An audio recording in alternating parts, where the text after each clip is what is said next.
Goeiedag. Ek groet jou in die kosbare naam van Jesus Christus.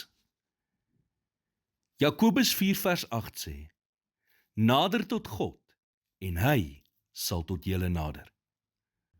Satan se doel was nog altyd om 'n wig tussen jou en God in te dryf. So hoe keer jy hom? Deur die gaping tussen jou en God toe te hou. En om dit te kan doen, moet jy 3 dinge besef. Die eerste ding, om jou van God te distansieer, is gewoonlik iets wat onbewustelik gebeur.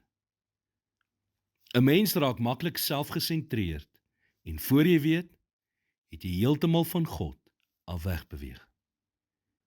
Hebreërs 2 vers 1 sê: Daarom moet ons des te meer ag gee op wat ons gehoor het, dat ons nie miskien wegdrywe nie. Gelowiges laat selde hul geloof oornag vaar. In plaas daarvan gebeur dit stadig met verloop van tyd, wanneer mense hul tyd met God vervang met ander dinge, Bybellees verwaarloos, of toelaat dat 'n gebrek aan fokus hulle van koers aflei.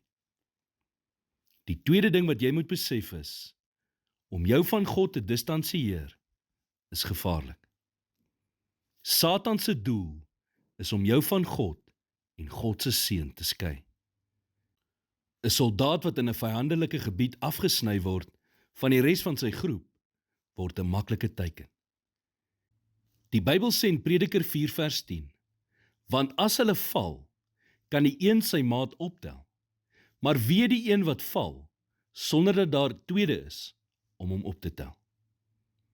Die derde ding wat jy moet besef is, om jou van God te distansieer, is 'n keuse. Maar is jou keuse, nooit God se nie. Hy sê in Hebreërs 13 vers 5, ek sal jou nooit begewe en jou nooit verlaat nie. Om naby aan God te wees, is nie 'n gevoel nie. Dit is 'n doelbewuste daaglikse besluit. God dwing nie sy teenwoordigheid op enigiemand af nie.